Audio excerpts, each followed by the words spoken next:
Hello and welcome to Tattva Conversations and Explorations. For our third episode on sociology, we sat down with Professor Sam Richards. Professor Richards is an award-winning sociologist, speaker, and teaching professor at Penn State University who instructs the largest race and cultural relations course in the United States. With nearly 800 students each semester and a 30-year legacy, SOC 119 was the subject of an Emmy Award-winning television broadcast called You Can't Say That. His work has been reported on in the New York Times, MSNBC, the Christian Science Monitor, and PBS, as well as numerous other national and international media outlets in Colombia, Korea, and throughout the Middle East.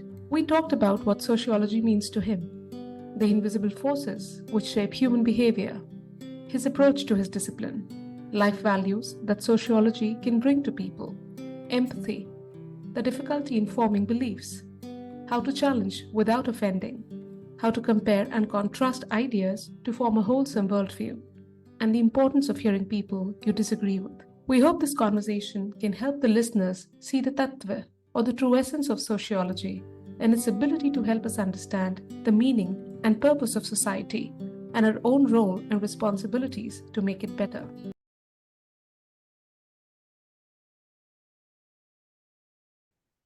Hello, Professor Richards.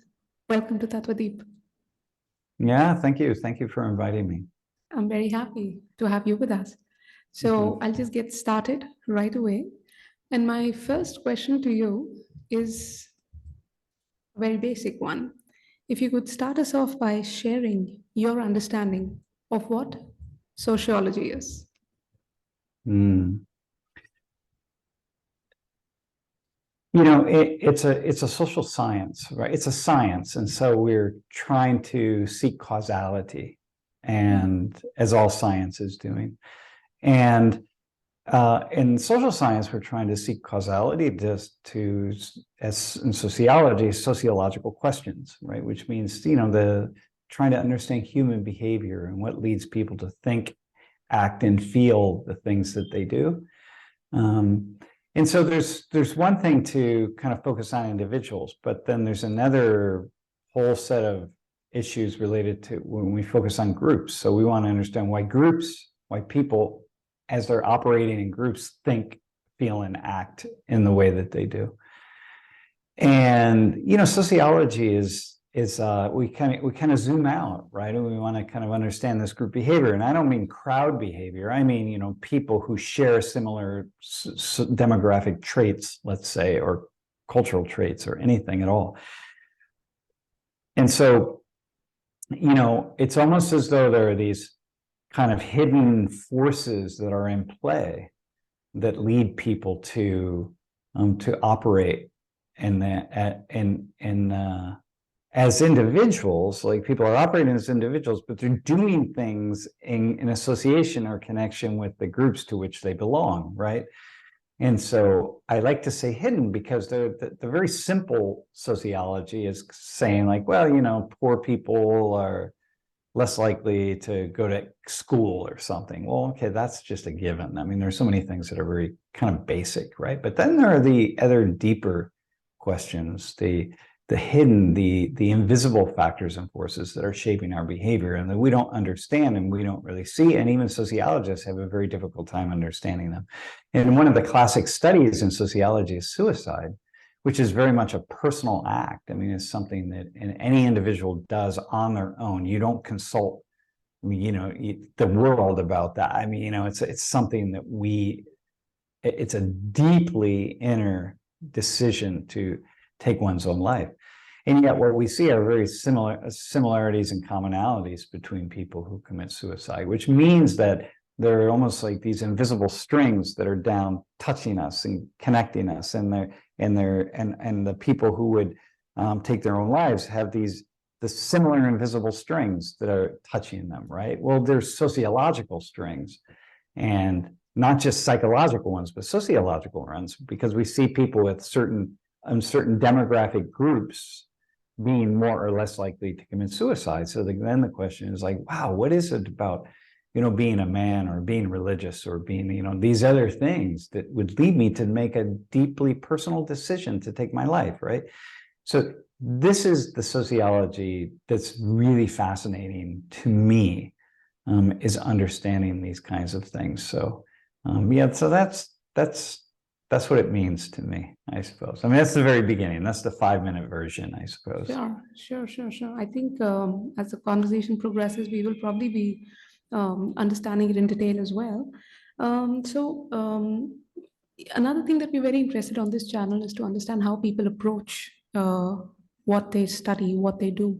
So, how would you define your approach as a sociologist towards sociology? And I think you've been a professor of Mm. sociology for 30 years. How would you say it has transformed over the years in terms of bits of the approach that have remained the same and bits that have changed? Yeah. 38 years I've been teaching. 38. Yeah. I taught, well, yeah, I mean, I taught my first class when I was 24 years old. It was on cybernetics and human ecology. Wow. And yeah, it was a crazy experience. Well, I think I'm really fascinated by people, just purely fascinated by people, and I'm really fascinated by people's differences, and not just we naturally our minds would go to like, oh, he's interested in cultural differences, and I am, but I'm interested in all differences because as a sociologist, I'm wanting to understand why and how it is that people come to do the things that they do and think the things that they think, right? So I'm always seeking people with different experiences and social experiences and social backgrounds to try to explore that, because each person I meet is almost like a case study for me. It's data. Each person they represent data that I can explore. And I realized that in a way, because from a very young age, I started traveling and kind of people watching around the world, right? And now I've traveled, I don't know, maybe 50 different countries, but I've lived abroad for a long time, and I traveled to many countries many times. I mean, I've been to India 4 times. So I think that what I like to do is just compare and contrast cultures and compare and contrast people to see the differences, and also, of course, to see the similarities, right? And I would say that's how I collect my data, and that's how I practice my sociology. And of course, it's what I do in my classroom, right? So I mean, I have almost 800 students, and they're from all over the world, and so I'm always learning things from them and having them talk to each other and teach us different things. Interesting. Yeah. And while doing research for any of the subjects that we're trying to have a conversation with experts on, there are a lot of sources we also draw on. So there's a lot of comparison, there's a lot of similarities. And okay, so you're going to speak to a sociologist. Suddenly you go to this interview series with Mr. Bill Moyers and Joseph Campbell, where they talk about the power of the myth. And there is something in it that Mr. Joseph Campbell said. I'd like to quote that to you and would like to know what you would think about it. He said that there is a curious reluctance on the part of faculties to indicate the life values of their subjects. So before this, what went on, what was the response to it? We can leave that aside, but just focusing on this quote. And did you catch the quote, or should I repeat it? No, say it again. Yeah. He said, there's a curious reluctance on the part of faculties to indicate the life values of their subjects.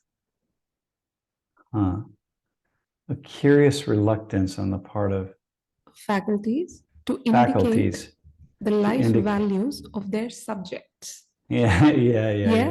So I know it's a complete jump from where we were. No, I love that. I love this. This is the kind of interview I enjoy. So I'd like to know your thoughts on this statement. And also, another part of the question can be that what would you say is the other kind of life values sociology brings to the table, not only for the student in particular, but people in general? Yeah, okay. Well, all right, so let me take that first one. I think that, sometimes those of us who are like who've decided to pursue the life of the mind, the life of thoughts, the life of thinking. Yeah. And it's what we do professionally. I mean, and by professionally, I guess I just mean 24 hours a day, right? Because, if you're a thinker and, you're part of the professoriate, let's say, a part of the academy, but you really are, you're not just a hack, where you just kind of go into the classroom and you put things up on a PowerPoint slide or something, and then you have your students memorize it, kind of thing. And like, that's the teaching that you do. I mean, that's just being a hack, but if you're really part of the thoughtful professoriate, meaning that you love the world of ideas and you love to spin these ideas around, with people, play with them, always stretching and, trying to see something different than you saw yesterday. Well, then the subject matters, the people, who you're studying or whatever it is you're studying, it is real. I mean, it's a profoundly, it's a fluid experience of how do I say, where you have to inevitably value what it is that you're studying, whether it's, microorganisms or human beings, right? And I think that a lot of times what happens is for many of us in the professoriate or the thinking class, I will say, right? We get just so used to just spinning ideas in our minds that we forget that these things are really, really important, or what we're studying has value in and of itself. So for me, I like to think of myself as part of the really thoughtful thinking class, so to speak, right? And I don't know that I am, but I like to. And so for me, each human being is a unique, separate, autonomous being that has great value in and of him or herself, So I see what Campbell is saying, and Campbell was one of these, very thoughtful thinkers who had a deep appreciation for his subject matter. Okay, so now what was the second question? The life values that the subject brings to the table for not just for the student, sociology. but everybody. Yeah. The thing is, there's a way. There's this famous sociologist, C. Wright Mills, and he had wrote about what he called the sociological imagination back in the 50s. And it really was hung on in the world of sociology. And I think it's very important. It's the idea that there's a difference between personal troubles and public issues. And human beings, people generally experience problems in their lives as a personal trouble. The sociologist, by contrast, says, well, hang on a minute. You're not unique and you're not alone in this. I mean, there's a certain part in which you are, but the truth is, I, the sociologist, study the entire world. And if I study enough people, I know that anything I encounter in one place, I'm going to find somewhere else, right? And so the inherent value in sociology, I think, is to teach people that what they experience as individuals are experiences that they share with other members of some invisible tribe or invisible community that they don't know and they don't understand, because they don't realize that, the person, and there's 5 other people in their town or in the next town over or around the world, everywhere, that have a very similar psychosocial experience of life that they do. And, once we see that we're not alone and standing on our little plot of land on the world, right? That we're not alone, but again, members of this invisible tribe. It's liberating. It's empowering. It's a really beautiful thing to know that we're connected. We may not be connected with our family or with our community or any number of other things, but we are a member of a sociological tribe, so to speak. And I think sociology teaches us that. And that has a lot of value, because once you see that, you realize you're not alone. Beautiful. So a couple of things that you said. One of the things was that we're not unique. That's the word you used, right? That we're not unique in being the way we are. But the way you use unique, or rather in this case, not unique, you do not mean not significant. Yeah, that's right. Yeah. No, it's we're not.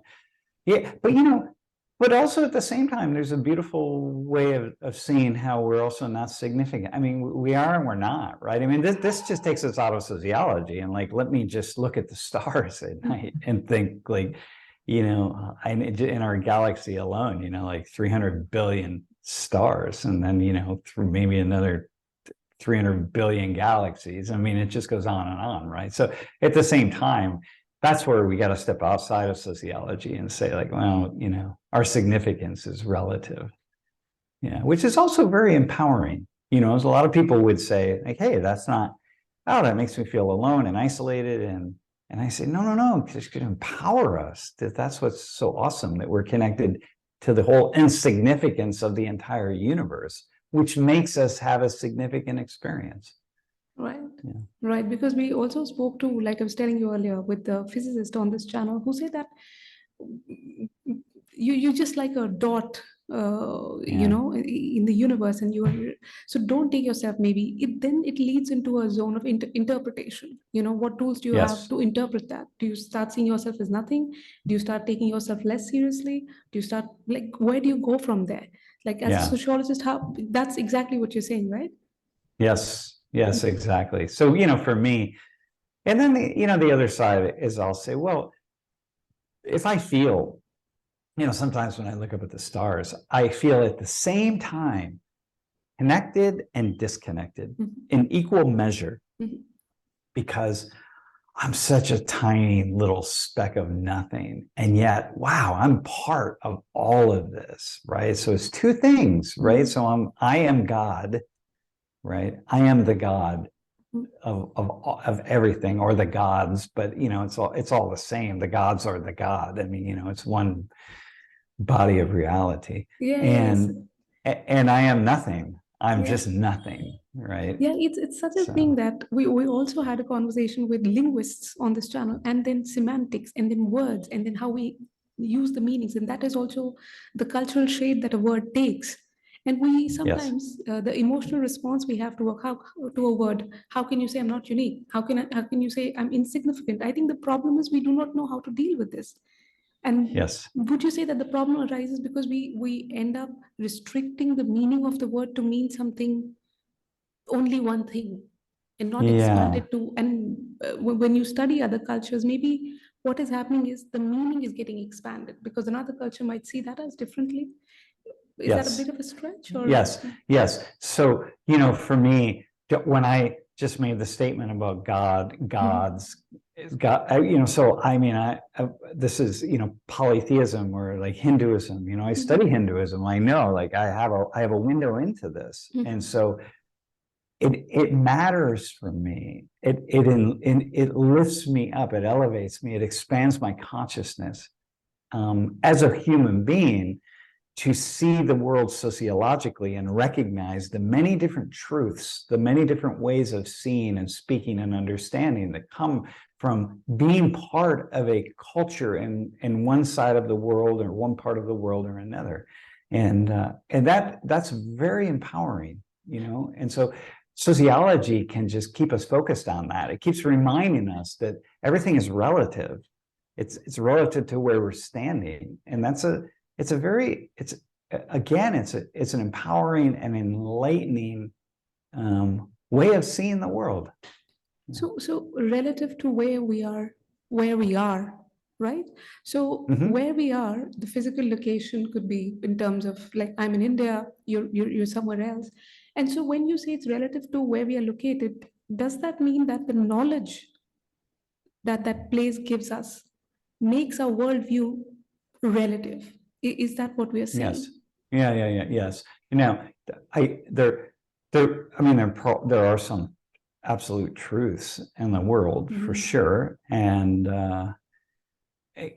but the beauty of sociology is to take all of the complex truths and recognize them in all their complexities, which is, of course, anything having to deal with human beings, because human beings, it's the most complex truth, right? We talk about like social sciences, the soft sciences, and then we have the natural sciences as the hard sciences, but the social sciences are the difficult sciences. I say, like, no, they're the real hard sciences, the difficult ones, because they deal with human beings and the human, the potential for humans to sort of express and live out all of their complexity is just profound.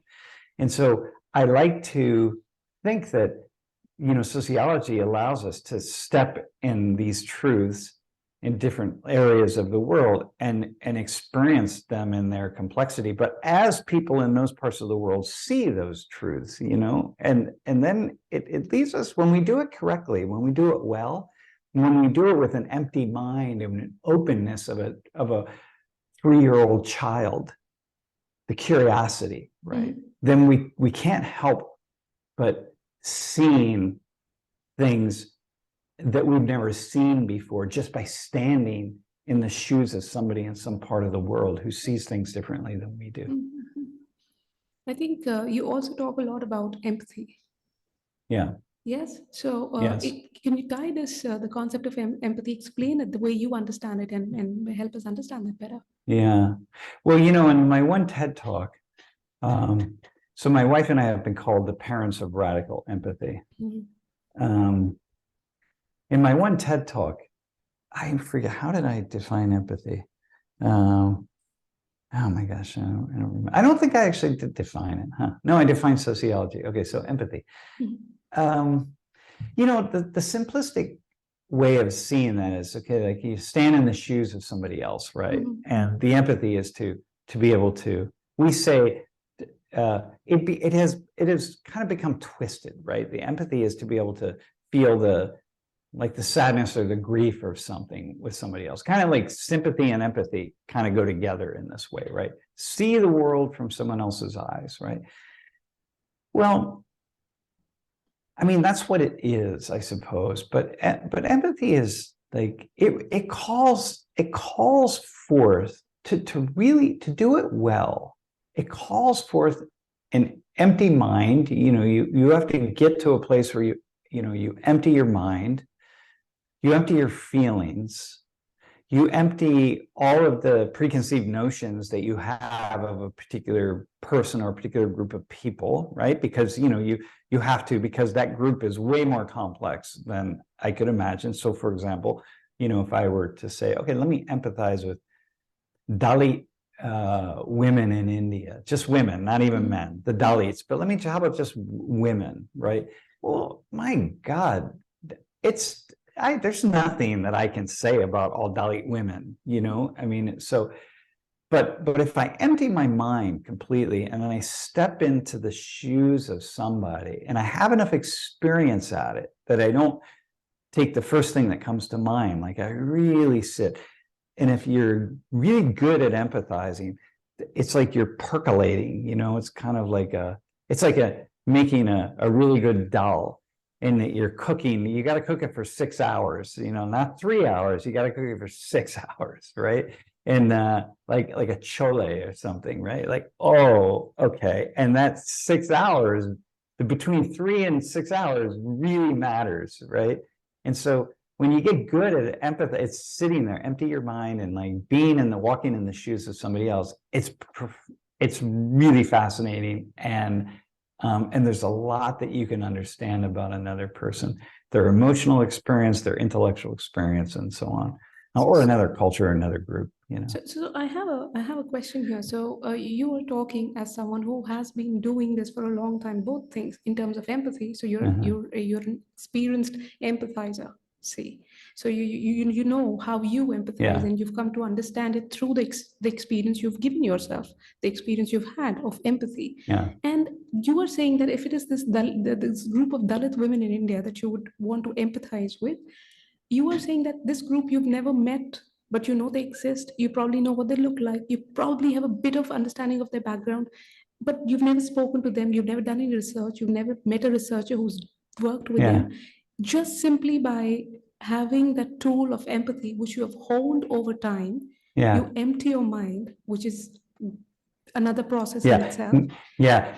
No, see, I would say, yeah, no, for me, I have met Dalit women, and I read about Dalit women. I read experiences. I've been to India. I've met, I'm like, okay, hang on. I can go to a certain place, right?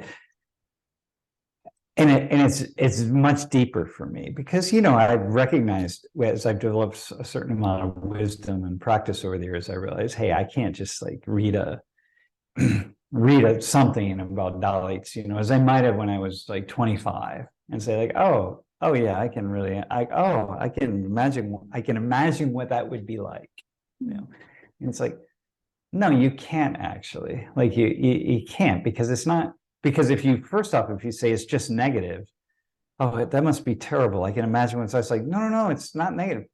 Because you got to go and you got to meet people, and you watch a group of Dalit women who are working and they're laughing. It's like, oh, whoa, how can you be laughing? Like, okay, wait, what are you laughing about? Like, what's your life? What's the uplift? And if you don't see something in all its complexities, then you're not empathizing. So slaves laugh. There are enough slaves in India. We'll just with me as we're talking to you. People are laughing. They have joy. They have, and so somehow you have to bring that in. Now, that's not to say like, oh, it's not bad being a slave. Like, oh, it's good look. No. That's no. It's you gotta see something in all its complex forms, and once you see it with your third eye, and when you see it with your third eye, then you like everything starts to open up, and before you know it, you're in that bodily, this carnal experience together, and so with that other person, right? It's very subtle, and I would argue, and my wife would argue, that very few people actually do a very good job of empathizing, because we just yeah. we think we do, but we don't. I get your point. You're saying like it's not an emotional token you pay, so you just don't put it in a box of, oh, poor and sad. So yes, exactly. And would you say then this takes away the burden of life in some sense, that you can take it easy, breathe easy, that things are not as bad as I might end up thinking if I don't actually think about it? Well, I will say that it can help us to not be stuck in a trap of thinking that all of life is a burden, and what's kind of interesting is that the people with wisdom who I've met over the years, and people, you mentioned Joseph Campbell. I mean, he's a perfect example, right? People with wisdom laugh a lot.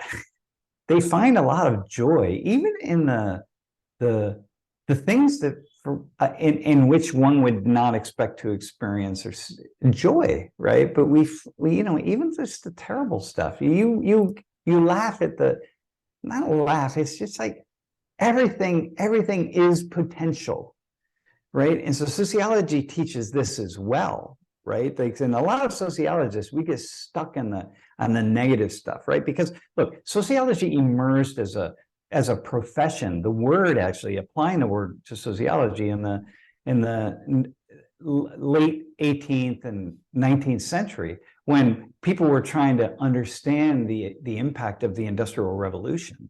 And so it was really a very difficult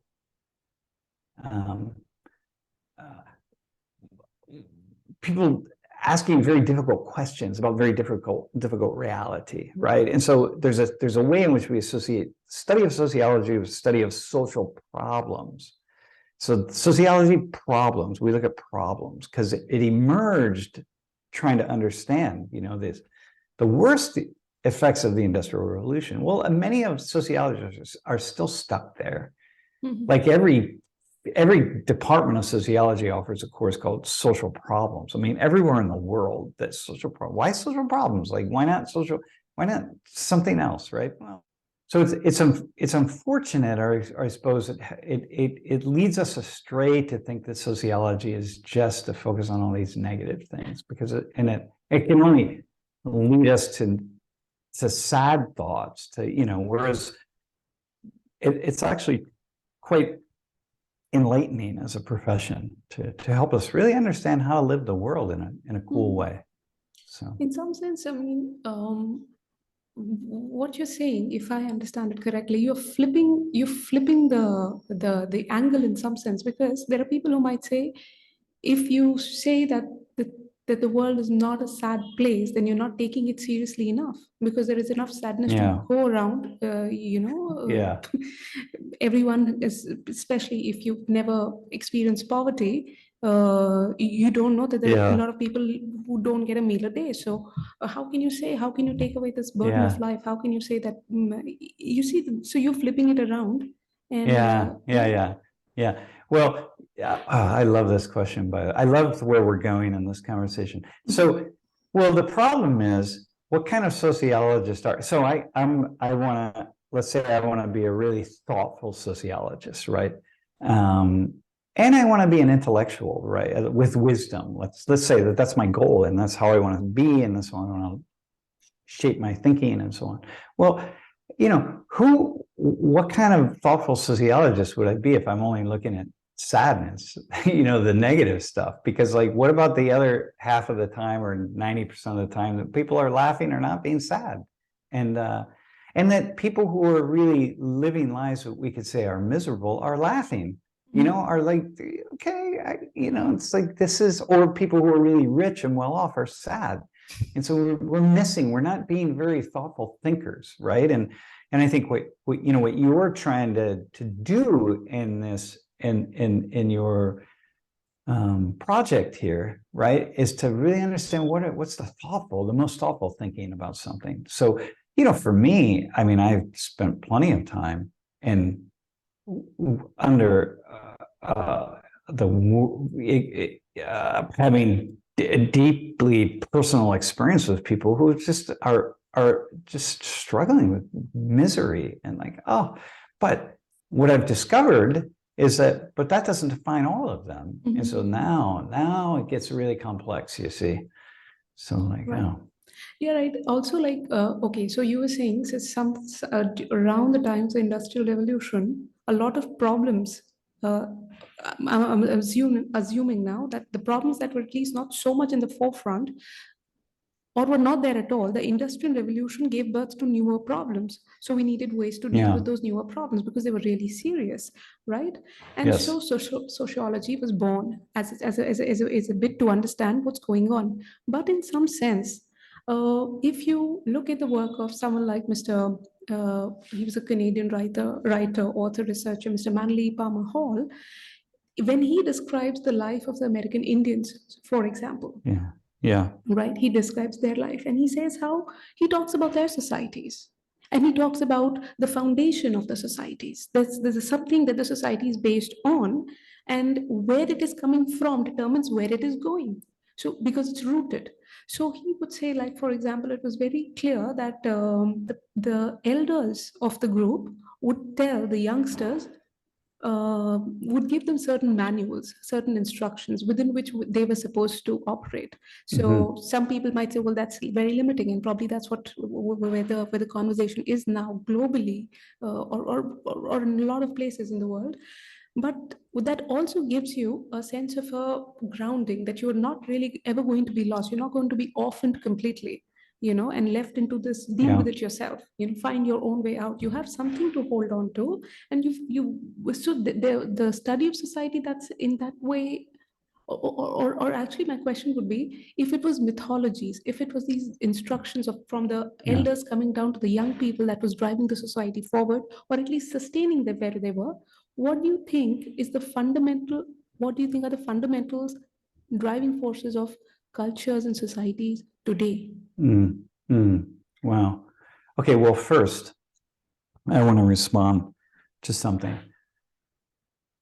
I've spent a fair amount of time in living in very traditional cultures. And so living in, not just sort of passing through, living in. And what I see is that this idea that sometimes we have in talking about cultures of the past or traditional cultures is oftentimes really simplified. And so that, the elders of the indigenous cultures of the 16th century or 17th century or whatever, who passed the knowledge down to another culture as though it were kind of like a script, or to the younger generations and so on. That's probably pretty simple. And maybe that knowledge, it wasn't so clear and it wasn't passed down really much differently than it's passed down in our current age, right? And I say that because things are always more complex than we imagine them to be. And I just have learned over the years that, to be very kind of suspect of a lot of things, right? Okay, so I think what drives our culture. Look, you have new generations of people, of young people, right? And you need to turn them into people who can operate within a particular sociological system, right? And so therefore they have to learn certain rules and behavior patterns, right? I mean, otherwise they're uncivilized. And to be uncivilized means that you can't operate as a civilian, right? As a member of that particular system. And so people have to learn a certain number of it's like an operating manual, right? There's a certain number of things, including like how to walk and how to talk and how to, greet people and how to be, well, that hasn't changed ever over time, and we're still doing it today. And and now a lot of that gets kind of left up to, it's not just certain individuals and the parents, and it's maybe like a small number of people in a smaller community, right? But it actually can expand out into larger media sources, right? Which is kind of what TV, the radio, the web, et cetera. And increasingly even social media, so that that people can be socialized on their phones in ways that wasn't possible in the past. But the idea sociologically that we have to civilize the youth so that they can participate as active members of a particular system, right? An organism, so to speak. Well, that hasn't changed at all, and it won't change, and it's still happening. I think it's just, it's certainly a little more complex now, but in part because, in the past, I've been in communities where most of the people in that community hadn't ventured more than 20 or 30 kilometers outside of that community. And so okay, well, and when they did venture out, they met another community that was very similar to theirs. Well, that's not true today. Like, people can really expand out. And so it just gets more complex over time. Okay, I think I should confess an error on my part. When I quoted Mr. Manly Palmer Hall, I think the video from which I extracted this information was essentially based on something else, and I took a wrong example from there. So, but I got your point, which was very, very nicely explained. No. Yeah, that's fine. Like, I think that I wasn't even really referring specifically to that quote, but thing that I see so much about this kind of oversimplification. Oversimplification, because people haven't spent time in so many of these different communities, in the way that some of us have. And then when you do, you realize, whoa, this is very complex. And then, I like to read stuff from, writing of social life back in the 15th century and 16th century, as far back as I can go, even the Middle Ages, right? And when I do, wow, I realize things were very complex. They weren't simple in the way that we can imagine them today. So that's where it becomes really hard to be a thinker, because there's too much to learn and too much to understand. Exactly. And then if you are, let's say, in your 40s or 50s or 30s, I do not know. And if you probably haven't cultivated, it's not to say that a certain way of thinking, your own way of thinking cannot be cultivated when you reach a certain age. It can always be cultivated. But say if people don't get to have the kind of experience you've had, which is to move around so much, and in the sense that really try the best that you could to immerse yourself where you were, not just be a traveler or a tourist. Yes. Try to belong to the place and learn what the place had to teach you, learn what the people had to teach you. And so for those who do not have this knowledge that they can do it, this privilege that they can do it, this ability that they can do it, what you say then? would you say Yeah. then that for them, if Yeah. we get Well, yeah. yeah. Mm. Well, so a couple of things. One, Mm. see, the thing about my field of study is it's kind of like, your former field of study, right? Advertising. Everybody thinks they understand advertising. It's like, oh yeah, I get advertising. It's like, no, you don't. Not until you're in it. Once you're in it, you see the layers of complexity of the way advertising happens. Well, that's true of all the social world, right? We're all social creatures. And so we all have some opinions about anything, whether it's, what politicians are doing or how to raise children or how schools should operate. Everyone has some opinion, right? But like, man, but for those of us who study certain things, it's always so incredibly complex, right? And so the thing about when you venture into the world of something, of some field of study that where somebody's really a very thoughtful expert, right? Be very careful about just throwing ideas out there randomly, because and thinking that you understand, like throwing opinions around, because you probably, well, you don't understand. And so then just live life, right? Just so what I would say to people is, well, just live and get as much experiences, as many experiences as you can, but don't throw your opinions out as though they're true. Throw your opinions out, put your opinions out as hypotheses. It's like, well, from what I can see, from what limited understanding I have, this looks like this is happening. Like the impact of Modi, for example, right? His ideology on your society. Who's sorry? Modi, right? Okay. Modi, yeah. It's like, well, people say like, oh, well, he's this, this Hindu nationalism, and it's all these problems. It's like, hang on, but it's not that simple, right? For the people who study this, it's like, it's actually pretty complex to make a very simple cause and effect, relationship, right? And so I think that's where I'm always you have to have a lot of humility. I have a lot of humility. It may sound like I think I when I actually haven't expressed anything other than just certain ideas that are out here. But for me, if you ask me to take a stand on something, I'm probably going to defer, because I'm not an expert on anything. I'm an expert on what I'm not an expert on. No, I completely get that. That's so interesting. And so, yeah, I think a good thing to know would be to know from you is, since you have studied these different cultures, you've traveled among people, lived with them from different cultures, would you be able to give us some insights on how to approach understanding our own cultures? Because even if I have not traveled somewhere else, I might have a very simplified understanding of my own culture, which is really bad, right? Like, I'm right here, but I don't even understand this well. I've just picked up some, flying metaphors around and made them my own and decided that to be the truth. So is there an approach to understanding that you employed, that you can share those tips and people can say, okay, let me experiment with this insight, not with the thought, but with this insight, and let's see where it leads me? Yes. This is an awesome question. The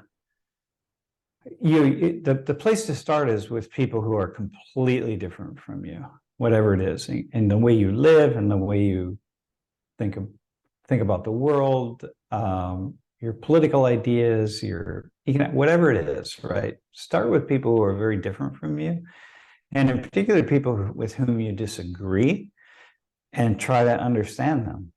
Try to understand where they're coming from. And like, for example, me. Let me. Can I stick with India? Can I just can I use that as an example? Sure. Me, I struggle with nationalism. Absolutely, I just have a natural inclination. It's part of it's in my DNA. I think it's like astrological or something, that anything nationalistic, I just bristle, or I just like, oh God.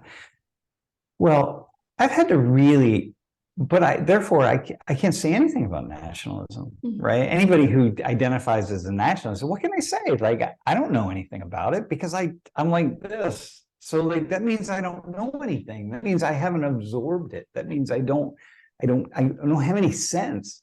So therefore I got to walk into the world of nationalist thinking, and I got to say, tell me what you see.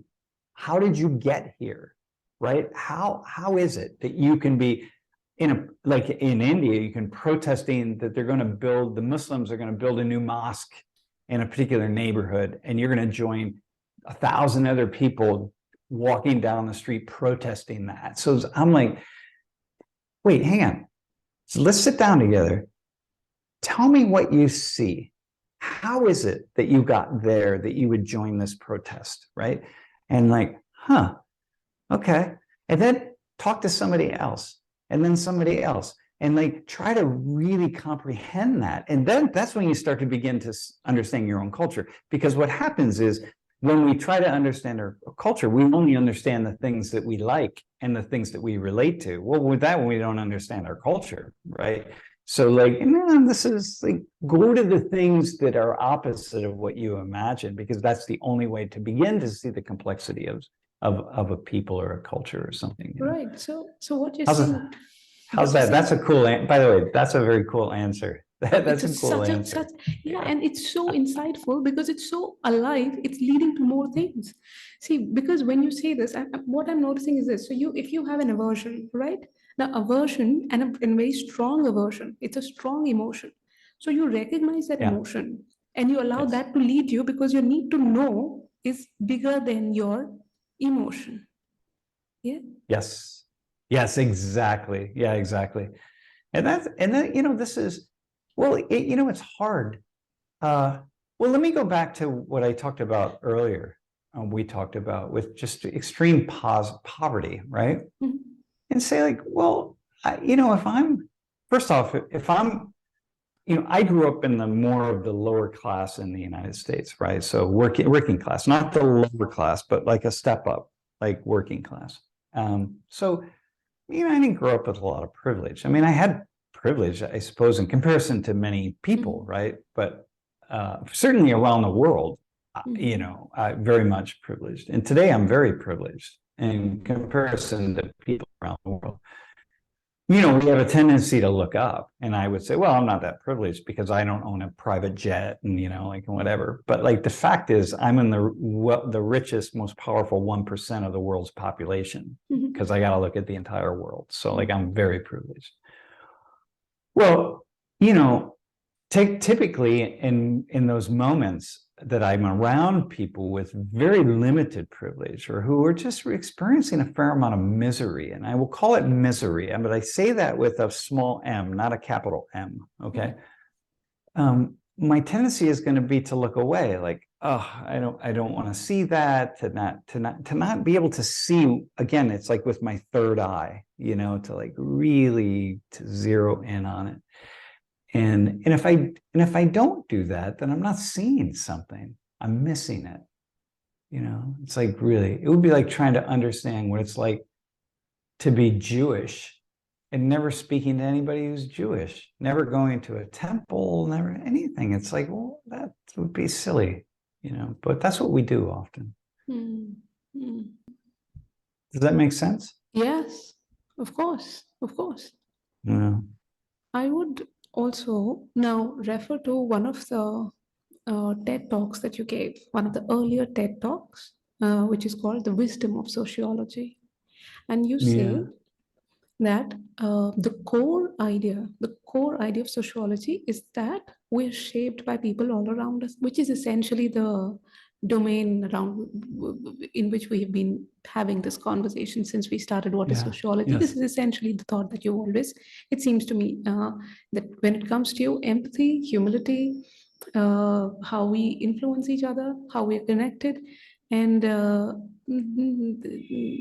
sense of lightheartedness are probably the domains that you like to, that are the ideas that you focus on, right? Is that right?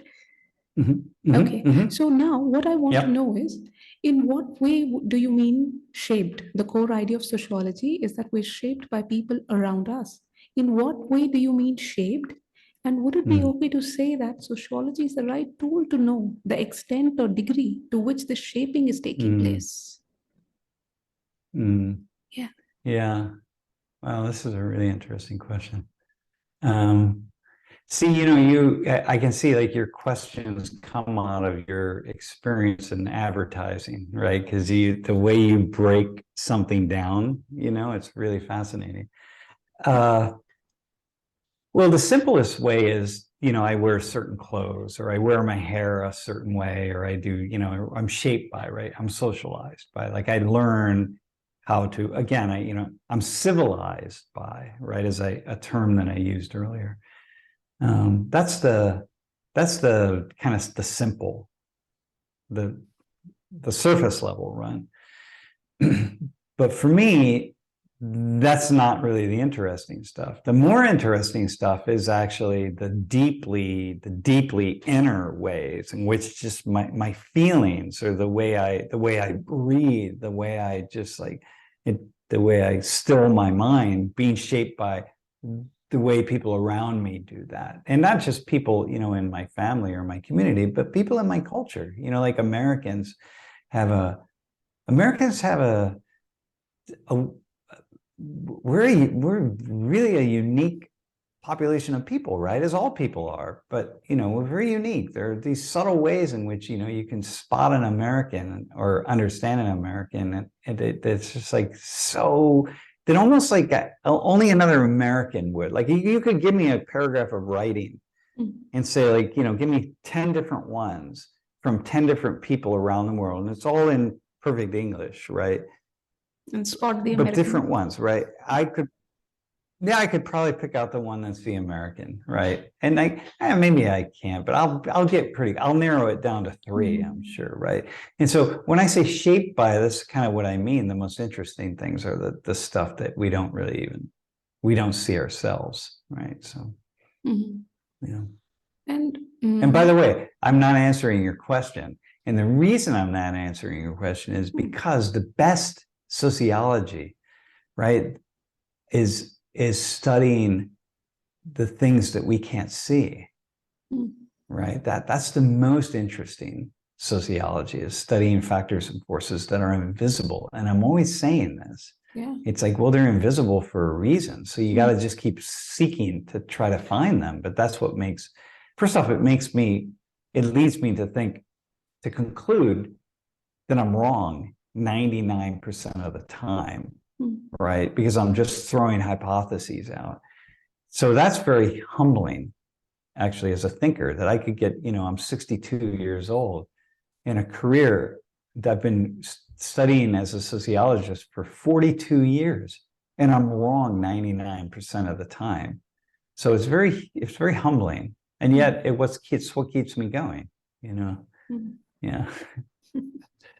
And every time you say the unseen, that it it it it I tend to think of how different disciplines kind of, we don't even have to make that extra effort to make them come together. It seems they are intertwined already. We just need to recognize that connection. Because when you say unseen, hidden things, I think of psychology immediately. Like that's Yeah. where my mind goes, at least, like in terms of Yeah. how people like Mr. Jung described the unconscious, and the hidden forces that. Yeah. Is there a similarity here?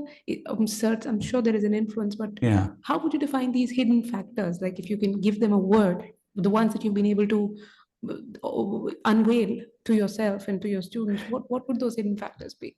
Well, listen, so if you go back to that particular TED talk, that's where the example I used in that talk was suicide, right?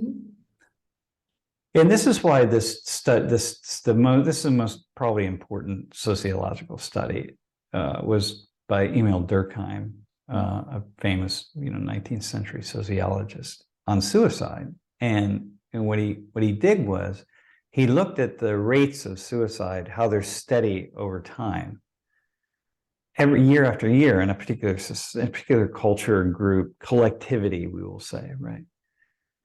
They're steady. They don't change very much, right? And so like, they hardly change at all year after year. I mean, they might slowly go up and kind of down a little, but mostly they don't.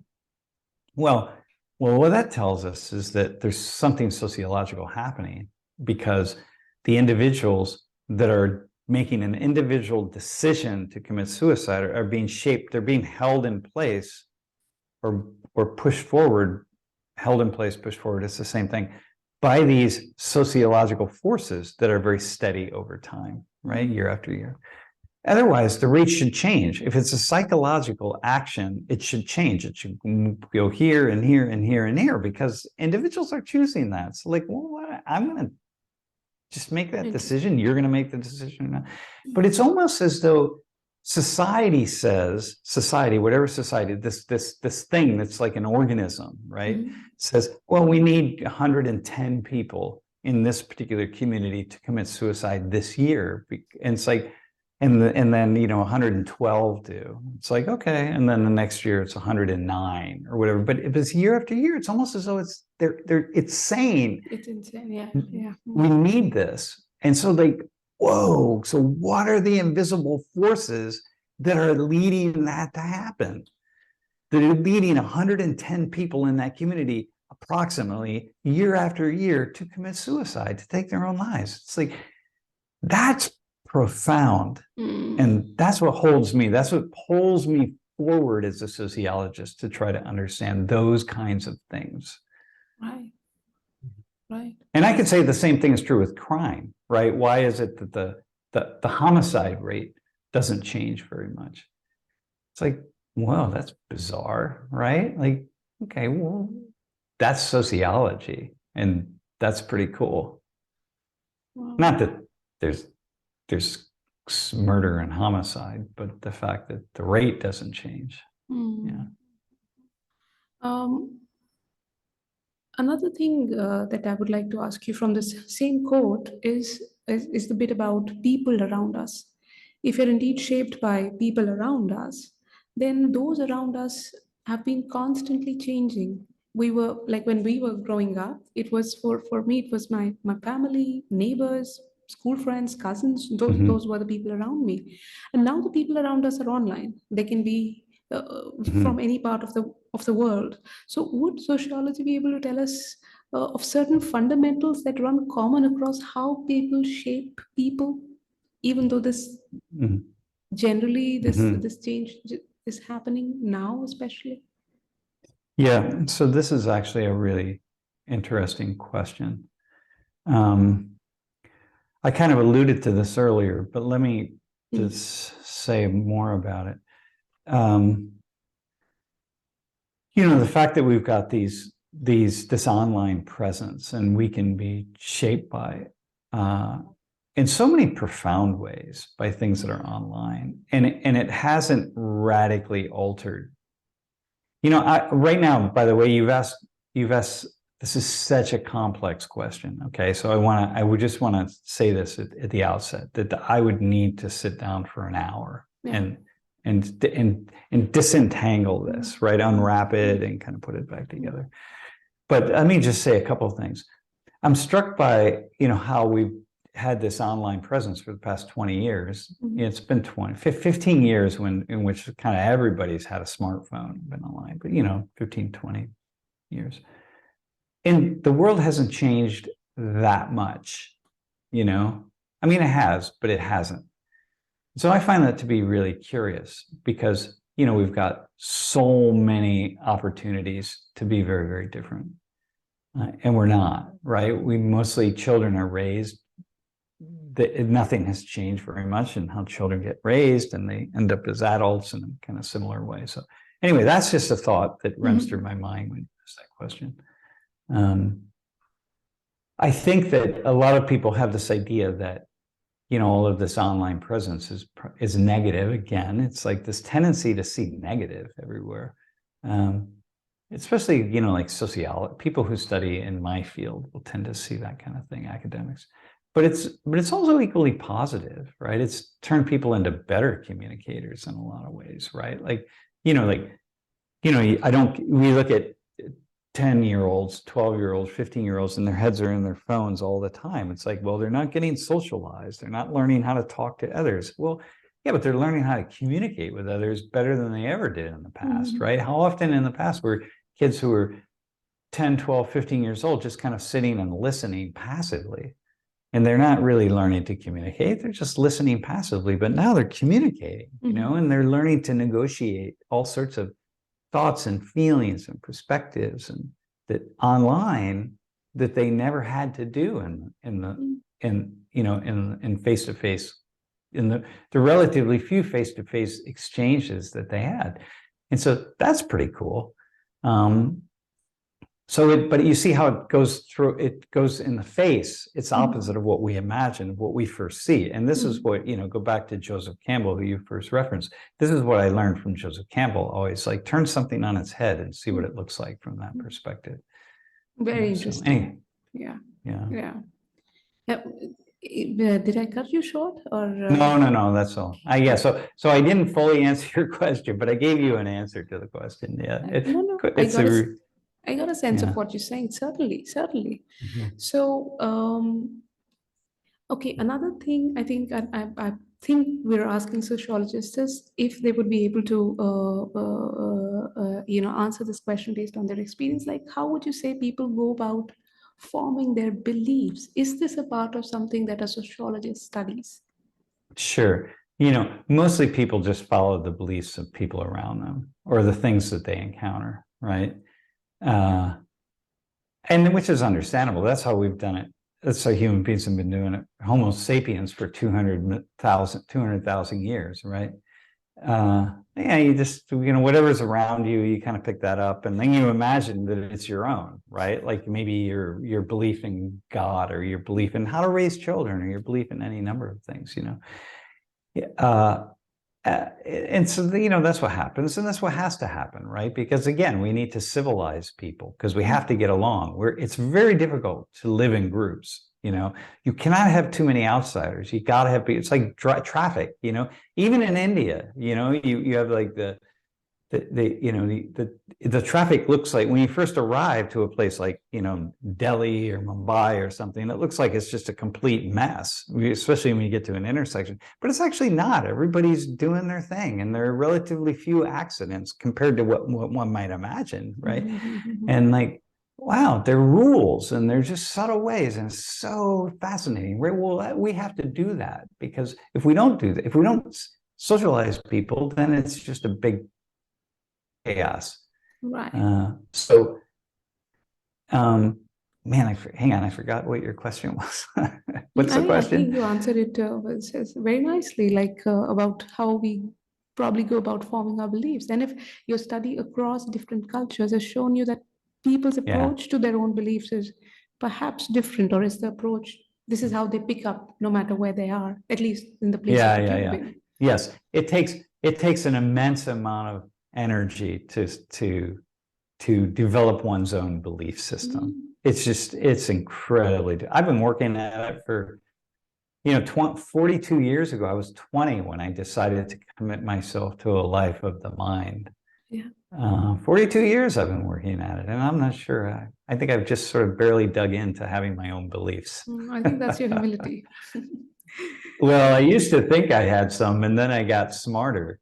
Then I started to develop some wisdom, and I realized, oh my God, that was a really dumb idea that I had. Okay. This is what I really want to get into. So, in your conversation with destiny, and I'll link that description. Oh yeah, destiny. Yeah. And you said that you believed you acquired wisdom, quote, mostly through comparing and contrasting lots of different fields of study. And of course, even in the course of this conversation, you've mentioned about comparing and contrasting different things. So for what I'm trying to get to is that we know these words, the word wisdom, comparing, these things of good, contrast, and see what emerges. But I think where we fail to while we accept them on face value, I think we fail to understand how to acquire it, that there is a process behind this whole acquisition. So Yeah. from experts, because you have been dedicated to the life of the mind, you must have this insane toolkit of Yeah, I do. ideas, of practical things Yeah. that people like me and others can pick up and say, okay, for me to develop my own belief, let me pick up what Mr. Professor Richards is saying, how one can go navigate that space. So what would you Yeah. say is wisdom, number one? Another thing I want to know Mm. from you is, when you're contrasting, comparing different fields of study, how do you go about doing this? So two very different questions, but they were part of the same sentence. So I would like you to first tell me what you understand of wisdom, your process of acquiring it. So when I was 23, I had a professor, and he said a couple things to me.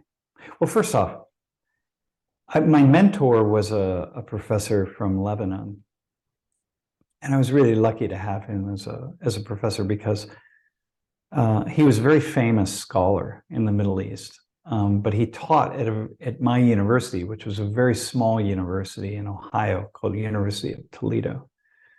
And the reason he taught there was because he wanted to be left alone. He was not interested in a life of giving talks and being notoriety kind of thing, because he was a scholar and he was writing books. And he, from a very young age, he had decided to write a history of social thought, and it was like 10 or 12 volumes. I don't remember. And he wrote the first volume when he was in his early 20s, right? So, but the idea being that he taught me a sense of humility, right? That because I knew I would never be as smart as he was. I mean, he was really amazing. And he was quite famous in the Middle East because he published all of his books in Arabic, but he never published them in English. So nobody knew who this guy was, and he didn't talk about it. So he taught me that, right? First off, he taught me that I'll never be as smart as he is. As smart, like be able to like navigate the world of ideas in the way that he is. Well, that's you begin. Wisdom starts with a sense of humility, right? So I always had to be humble, because no matter what, I always knew whatever I said, however I said it, I always knew. But there are some brilliant thinkers out there that would tell me that was a very simplistic idea. That's still true, by the way, today, no matter what, right? Earlier in this conversation, I responded in some way. I said, "Oh, that was a really cool response." Well, that's just my childlike side that just kind of comes up. It's like, "Oh, whoa. I said something that was actually really kind of cool." Yeah. And then I get excited by that. So humility is the beginning stage. That's the most important ingredient of wisdom. Then you have to really do a lot of work. So when I was 23, I started to read the New York Times cover to cover every day. I mean, it was the newspaper I picked, right? I mean, I could pick anything, but I knew that I was just going to read it, not cover to cover, front page to back page. And I would spend, hour and a half to 2 hours, sometimes 3 hours, just reading articles that had nothing to do with anything that I was interested in, but everything, just culture and economy and politics and history and current events and so on. So I learned about everywhere in the world, right? So that's when I first started really seriously learning about India, or everywhere, right? And then I developed an understanding of the world, and that was really important, because I could see how large the world was, and I developed an understanding of the complexities of the world, and then I started to just read everything. So I'm trained as a Latin American scholar first, and then secondarily African scholar. But I really was fascinated by everything in the world. And so there's nothing that I don't pick up. I mean, I see a book somewhere or a magazine article about like women cooking in some small community in Japan, right? I'm like, oh, what's that about? And I read. And then I take myself there, I travel there, so to speak, right? Well, the more I do that, the more I find myself kind of traveling all over and like learning all over. And, like I meet all sorts of people with wisdom who are not academics. And some don't even have college degrees, but they're just infinitely curious.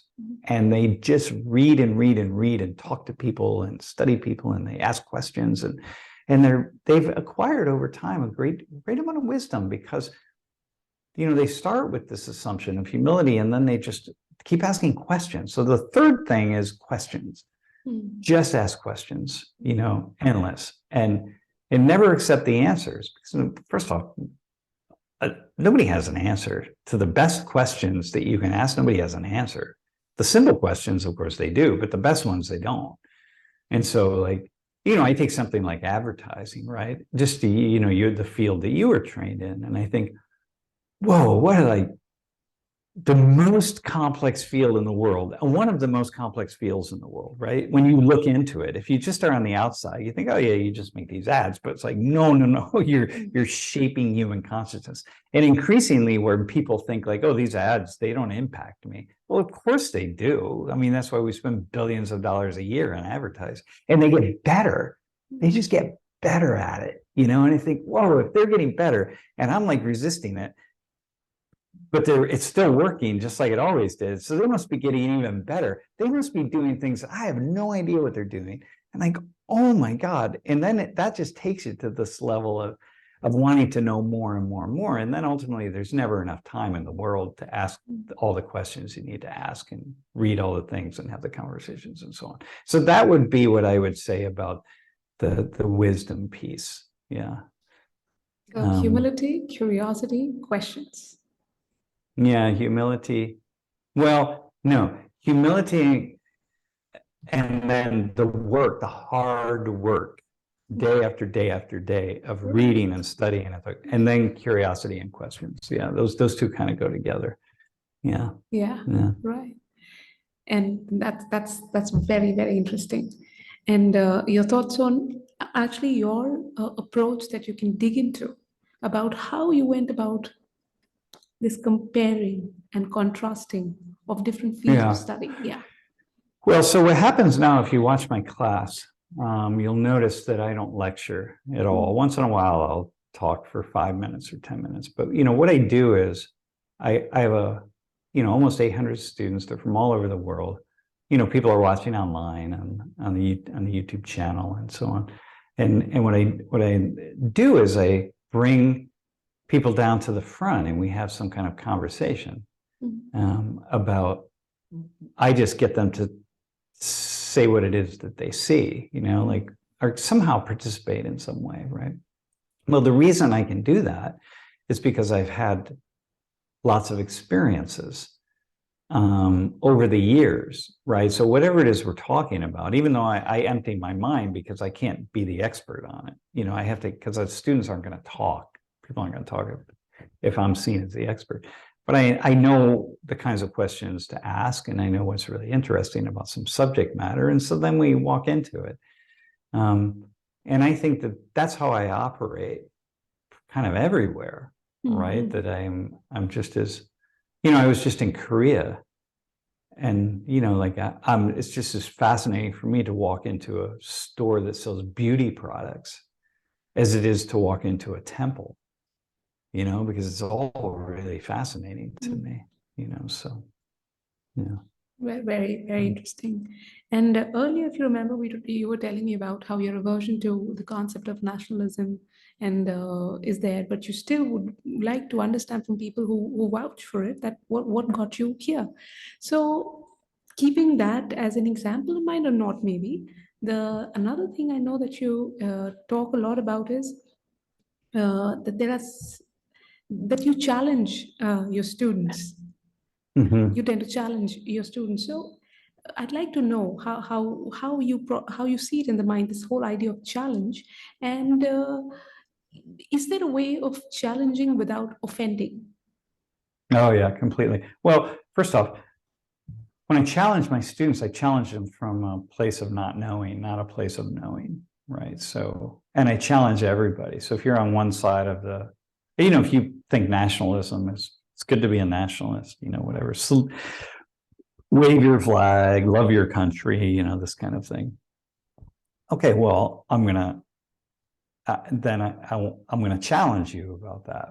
But then if you don't think that, it's like, well, why don't you think it's important to love your country? Like, of course you should love your country, right? Like, of course. I mean, and so over time, it's just gotten much easier for me to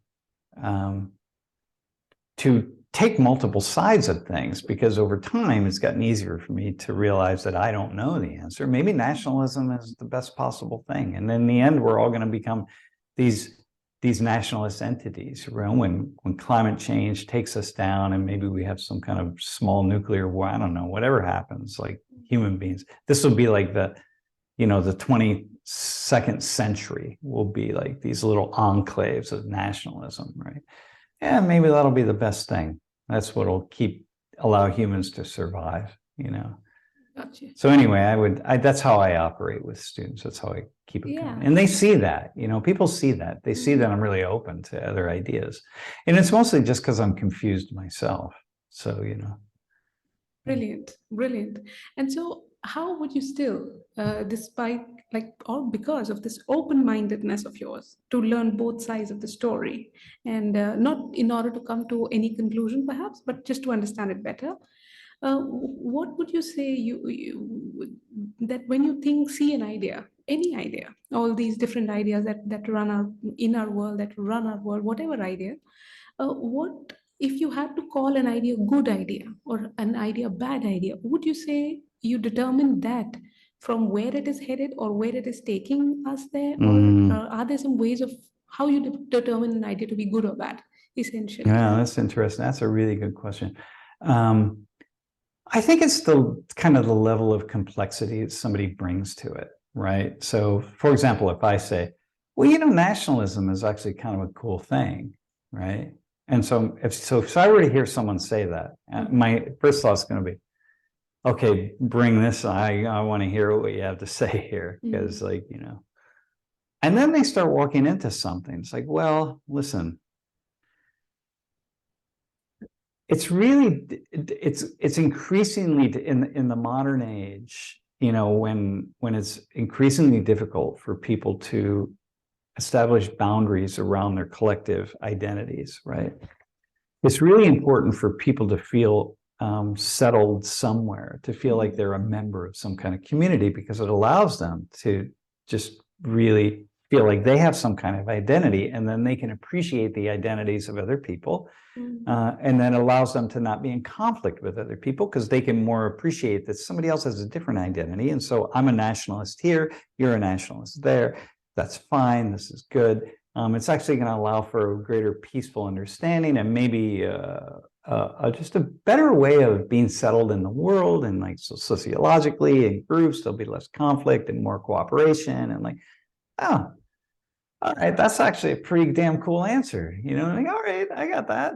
But you could say, no, nationalism is important because we have to have an identity. And well, okay, say more about that. Well, because if you don't have an identity, if you don't love your country, then you're not protected. It's like, okay, hang on a second. Can you say more about that? And then that just becomes like a dumb idea, because there's nothing behind it. It's like, that just sounds like an idea that you got from television or who knows what, right? It's like some politician who's just trying to get your vote, right? And use you to enrich and empower themselves. So it's like, okay, well, that's kind of a dumb idea. It's not very thoughtful, I should say, right? Well, then, it's something like that for me. Any idea can be thoughtful. Even an idea that's racist, like inherently racist, can be thoughtful if you lay it out, and you have something behind it, right? So, for example, it's important that, the rights, let's just take something in India, right? Hey, all these, this movement that's been going on for, decades now, but it's really has picked up about just elevating the Dalit class. Let me just stick with Dalits for a second, right? And empowering Dalits, right? The lowest class or caste, I guess, right? And that's probably a bad idea. It's probably better that this whole kind of caste structure, it's probably better if we kind of keep it in place, right? It's like, oh, all right, hang on. Can you say more about that? Because this sounds like it's going down a really dark road, right? And then someone comes up with a really thoughtful argument and thoughts that people who completely disagree would have to say, like, I never thought about it that way. Oh, okay. Now, mind you, somebody else on the outside could say, well, that's just propaganda, misinformation, et cetera. But we're in the world of ideas here. And so in the world of ideas, it's important that any idea can be expressed and put out onto the table to evaluate, to see, like, is that a thoughtful idea or a not a thoughtful idea?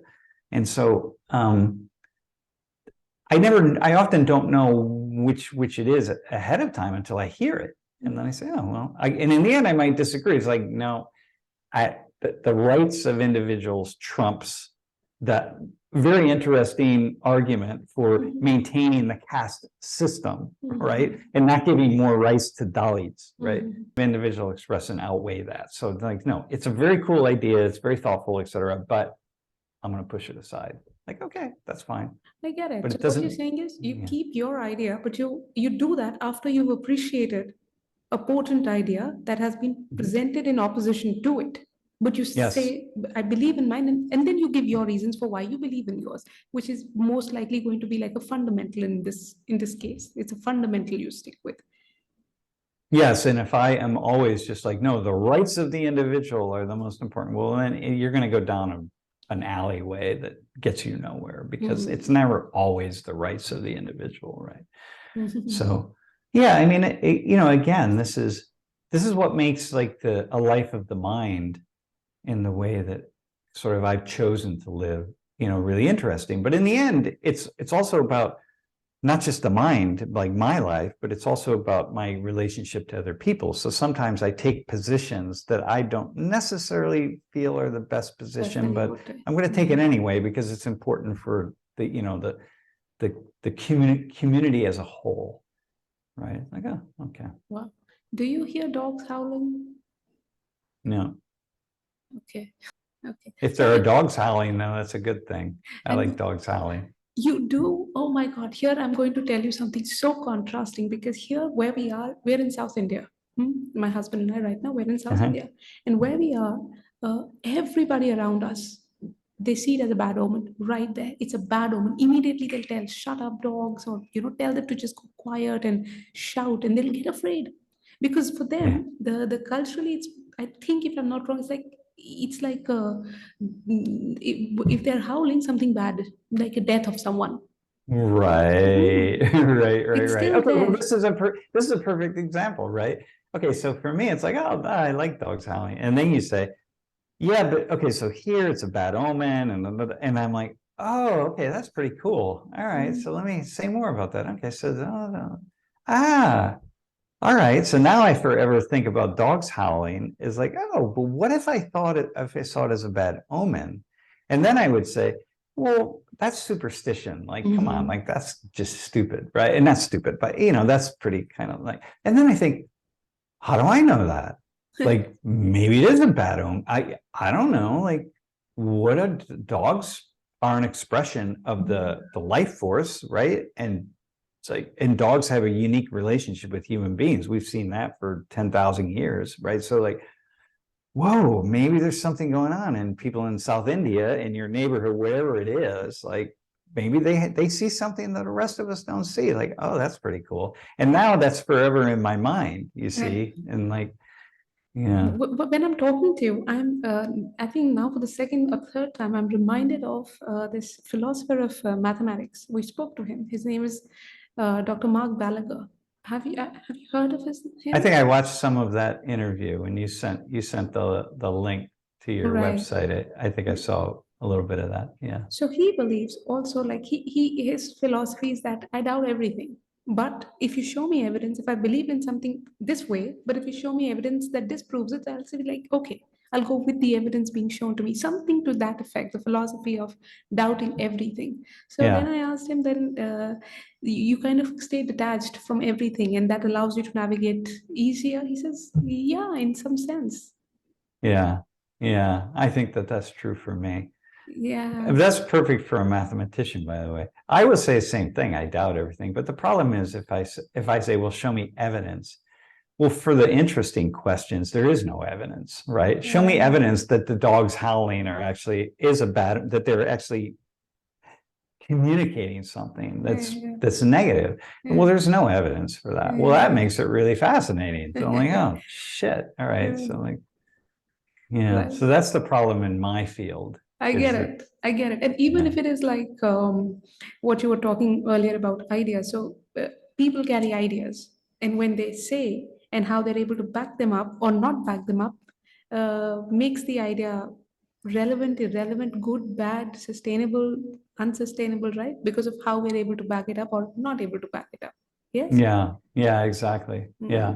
Mm. And you can't, maybe you can't back it up with evidence, but maybe like the example I gave of Dalits, right? And making that argument. Mhm. Well, but maybe it's just it's an argument or a series of ideas that make us just stop and say, God, I've never thought about it that way before, huh? And maybe the argument I would make, maybe I do it in 10 minutes, but the truth is I need to do it in 10 hours, or I need to write a book about it or whatever. But the point is, if in 10 minutes I can get you to say, I've never thought about it that way. Well, that's good for me as a teacher. Then I just, it's now you got to go out and realize that you haven't thought about something. Yeah. So there we go. So nice, very nice. And okay, I think three more questions to go. I would like to ask you. I don't know if you've heard this phrase.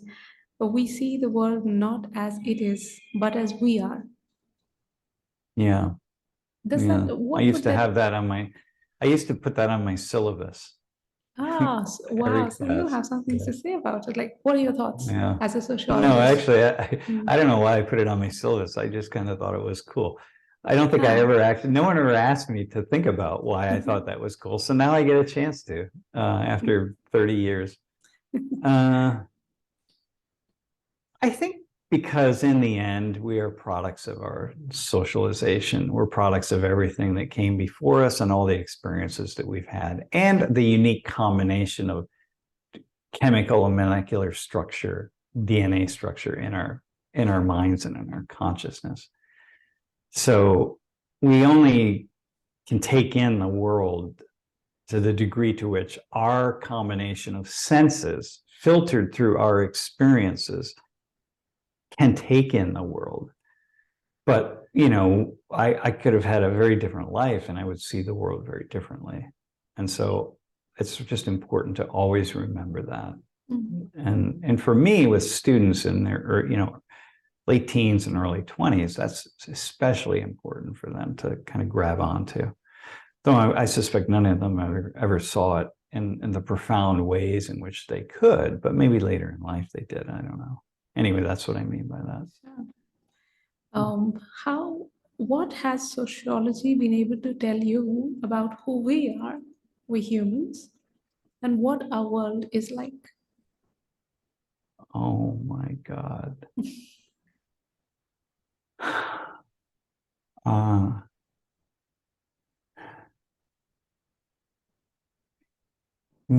Oh man, what has sociology taught me about humans? That living is not for the faint of heart. Living is it's very wow. Here's the problem with this question. Can I just say, it requires me in the end to either give a 20-minute answer or a 2-minute answer, and I'm drawn to the 2-minute answer, obviously, because we've been talking for a long time. So I'm going to have to give you something really, the word is pithy, like really short and just like, But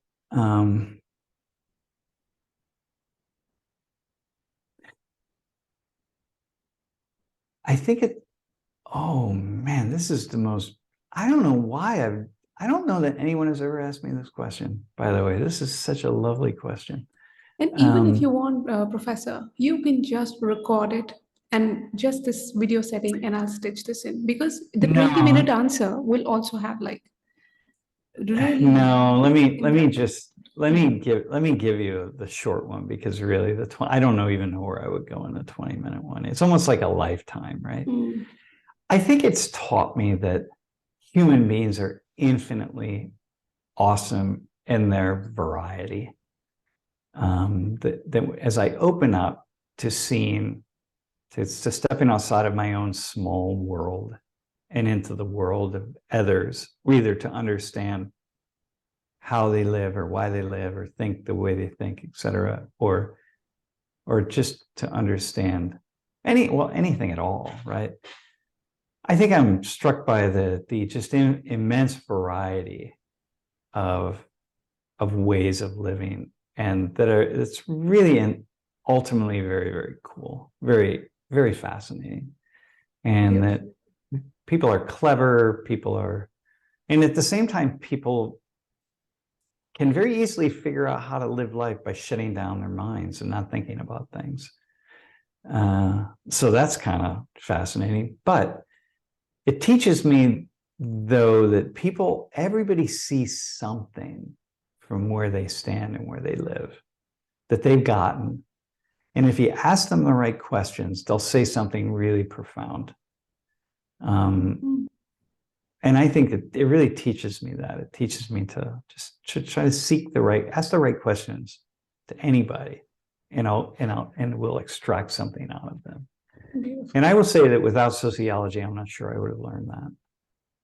Yeah.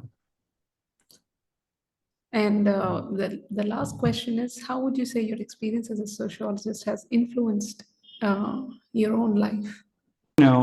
I think I've lived a really pretty awesome life, because when you start at the age of 20, it happened for me when I traveled.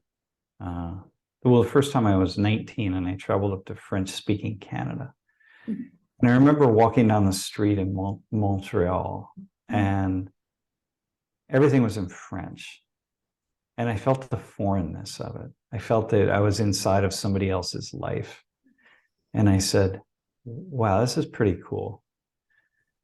And then, a year and a half later, 2 years later, found myself in Spain. I was spending 5 months in Spain. And I remember walking out of the subway for the first time. I went down to the city center in Madrid, in Puerta del Sol.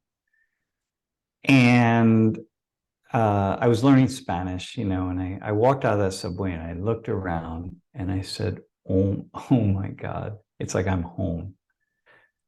And the home wasn't a place, the home was an experience. And I realized that my home was the earth. My home was everywhere. And my people were all people. I don't have a nation. Even though I have a US passport, the United States isn't my home. And the Americans aren't my people. I'm a citizen of the world. And I realized it on that day. And I didn't have to make a commitment, because I felt so at home standing there in that square that I knew that would be my life. And so sociology taught me how to see the world differently, how to ask questions that I've never asked before, and how to interpret the answers to those questions so that I would grow to become the person that I am today, meaning a reasonably thoughtful, person with reasonable understanding of life and that sort of thing. And as a result, I've lived a really beautiful life. I've met some of the most amazing human beings I could imagine. And by amazing, I mean, like I can walk you through somebody, an elderly woman who I met in Nicaragua. I sat on the steps of her house and talked to her. I can tell you a wealthy billionaire that I met, somewhere else, or just average people. talking to you, right? If I were asking you questions about your life and what you've learned and how it is that you came to do this, I can tell by the questions you're asking, you're an absolutely fascinating human being. And so I have the opportunity to meet really interesting people. And I think that sociology gave me that gift. And it keeps giving it to me. And I think as a result, I've lived a life that I think is the best life for me. And I'm not sure it would be the best for other people, because I'm not sure a lot of people would care to do what I do. I mean, they would like to do parts of it, right? The way, kind of travel around, I do this, I have certain experiences, but it certainly has been the best for me. And of course, I've had to learn to be true to the field of sociology, which means withhold judgment, withhold simplistic explanation, and counter that with more questions. Now, mind you, this is my final statement. I thought that I would get to this stage in my life and that I would be more comfortable in what I know and what I don't know. But the truth is, I'm more confused than I ever was. And I'm not sure that even on my deathbed, I'll be fully settled. And that it may in the end have been easier had I just at 20 years old decided that I was a nationalist in some way about something, or a very conservative thinker, or very narrow in my thinking, and just lived my life believing that I had a truth, and that truth shaped everything I did, said, and felt all throughout my life. I think I would probably get to the end, my final years, which I'm in now. I mean, I'm in the last kind of stage of my life, right? I'm assuming I'm going to have I hope, another couple of decades, but it's the last stage, right? The last, let's say, quarter of my life at best, probably. And I have a feeling that had I done that, I would have gotten to this stage and felt just more at ease. And I'm not necessarily, I'm at ease from a certain perspective, but from another perspective, I'm not. And I think that's maybe just kind of that's the torture of somebody kind of in my shoes, especially a sociologist in my shoes. Yeah. So Would you say anyway, that that's my answer. for anyone who lives the life of the mind, they would probably feel the same way? I would say it's probably very similar. The mathematician you're referencing, like I can't imagine being a mathematician, seeing the world like that. There's the infinite problems that, the things that you're working out in your mind constantly. Like I just can't even imagine that, knowing that you'll be on your deathbed, never having gotten even to a fraction of them, right? It's kind of similar to me. I'll be on my deathbed knowing that I didn't even get the simple answer for why people do what they do. I don't know, so, but it's okay. It's okay. I've had some really lovely experiences. Some great questions. Yeah. Yeah. Great, Professor. This was wonderful. And it was very interesting getting your points of view, and maybe in some sense taking advantage of your experience that you've had. And I hope that the same advantage people can draw from this conversation and use the insights that you have shared with us so generously along with your time. Well, yeah, thank you. Thanks you for your awesome questions. And yeah, I hope that somebody can take a couple tiny pieces out of this. That's good enough for me. My conversation with Professor Richards reminded me of the importance of not throwing one's opinions like truths, why it's difficult to form our own system of beliefs, and that intent in that direction is a lifelong pursuit. How we're constantly being shaped by others, and by that same logic, constantly shaping others as well, that no culture or people are just one thing. It also showed me how a perspective devoid of research and experience may lack empathy and lead one to develop an overly simplistic and limiting view of what might actually be going on. It will be wonderful to know your thoughts on the conversation and if it inspired your worldview in any way. Thanks for being here. I will see you soon with another interesting mind, demystifying another interesting subject. Until then, take care.